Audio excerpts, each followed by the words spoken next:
Hey everyone, and welcome back to the channel. Today, we're diving into a major story unfolding in Nigeria's capital, Abuja. It's a high-stakes confrontation that pits the powerful minister of the Federal Capital Territory, Nyesom Wike, against the Nigerian Army. The battleground? A piece of disputed land right in the heart of the city. This isn't just a simple property disagreement. It's a clash of institutions, a test of will, and it's all happening in public. So, what exactly sparked this fire? It all started when Minister Wike, known for his no-nonsense approach, announced a bold plan to revoke land ownership from anyone who hasn't developed their plots. He's on a mission to restore the Abuja master plan, and he's not holding back. During one of his routine inspections, he arrived at a large plot of land in the highbrow Maitama district, but he wasn't met with an empty field. Instead, he was confronted by armed soldiers who had taken over the property, claiming it belonged to the Nigerian Army. Imagine the scene: the FCT Minister, surrounded by his entourage, and the media standing firm, while soldiers block his access, insisting the land is theirs. Wike was visibly furious. He questioned their authority, asking who gave them the power to override the FCT administration, the legal custodian of all land in Abuja. He demanded to see their documents, their proof of ownership, but the soldiers on the ground couldn't provide any. They were simply following orders from their superiors. Wike didn't mince words. He declared their actions illegal and a clear case of impunity. He stated that no one, not even the military, is above the law. He immediately directed the FCT's permanent secretary to take action and reclaim the land for the rightful civilian owners who had been trying to develop it. This was a direct challenge to the military's authority. He essentially drew a line in the sand, sending a clear message that under his watch, land grabbing, or what Nigerians often call might is right, will not be tolerated. The context here is crucial. For years, Abuja has been plagued by land disputes. Many individuals and organizations, including powerful government agencies, have been accused of illegally acquiring and holding onto undeveloped land, sometimes for speculative purposes. This has distorted the property market and hindered the city's planned development. Wike's appointment was seen by many as a move by President Bola Tinubu to bring order to the chaos. And from day one, Wike has made it his personal crusade to enforce the rules, revoking certificates of occupancy and threatening to demolish illegal structures regardless of who owns them. So, how did the Nigerian Army respond to this public showdown? Initially, there was silence. But behind the scenes, you can be sure there were high-level conversations. The military is a powerful and respected institution in Nigeria, and a public spat with a senior cabinet minister is not something taken lightly. Eventually, the Director of Army Public Relations, Brigadier General Nyesom Wike, issued a statement.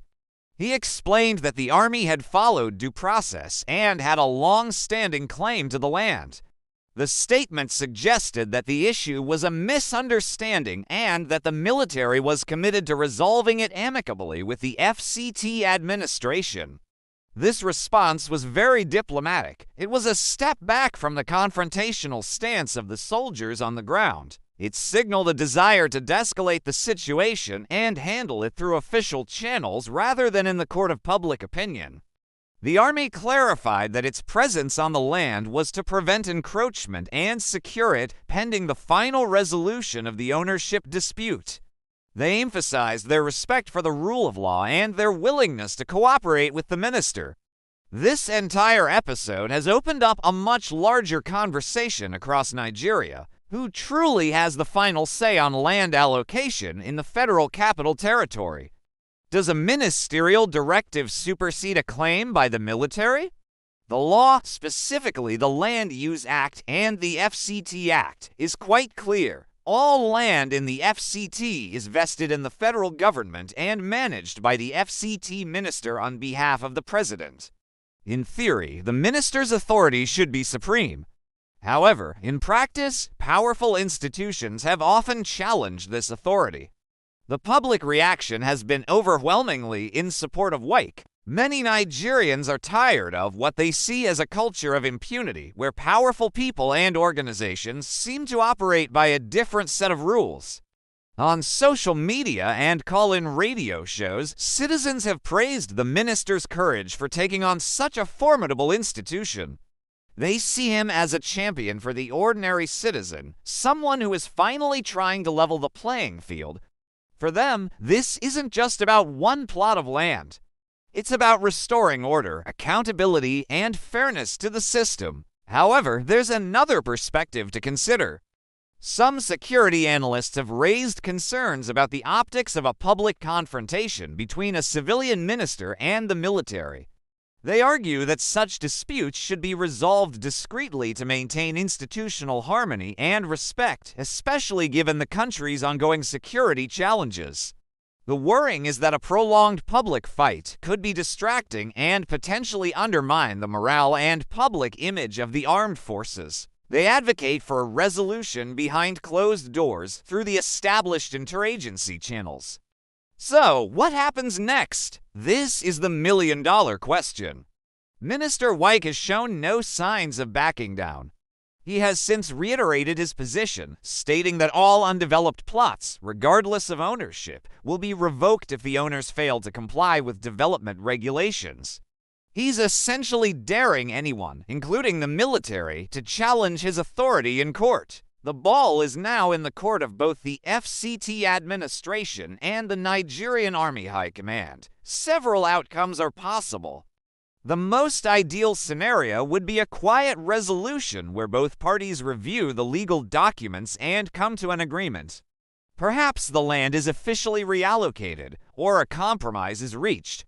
This would allow both sides to save face and demonstrate that the system works. Another possibility is that the issue could end up in court, leading to a protracted legal battle that would set a major legal precedent for land administration in Abuja for years to come. A less desirable outcome would be a political stalemate, where the land remains in dispute, undeveloped, and a symbol of an unresolved power struggle. This would undermine Wike's authority and embolden others to challenge the FCT's regulations. Given Wike's personality and his track record, this seems unlikely. He is a fighter, and he is likely to see this through to a definitive conclusion. This case is a fascinating test of Nigeria's democratic institutions. It's a test of civilian authority over the military in a purely civil matter. It's a test of the rule of law and the principle that all are equal before it. And it's a test of one man's political will to reform a system that has been resistant to change for decades. The resolution of this face-off will send a powerful signal about the direction of the new administration and its commitment to governance and reform. We'll be keeping a very close eye on this story as it develops. The implications go far beyond a single piece of real estate in Maitama. It's about the future of Abuja and the kind of country Nigeria aims to be. Will it be a nation governed by clear rules and laws, or one where power and influence determine outcomes? This standoff between Wike and the soldiers might just give us the answer. What do you think? Who is right in this situation? And how do you think it should be resolved? Let me know your thoughts in the comments section below. I'm really interested to hear your perspectives on this. Thanks for watching, and if you found this breakdown informative, please give this video a thumbs up and don't forget to subscribe to the channel and hit that notification bell so you don't miss our future updates on this and other important stories. We'll see you in the next one.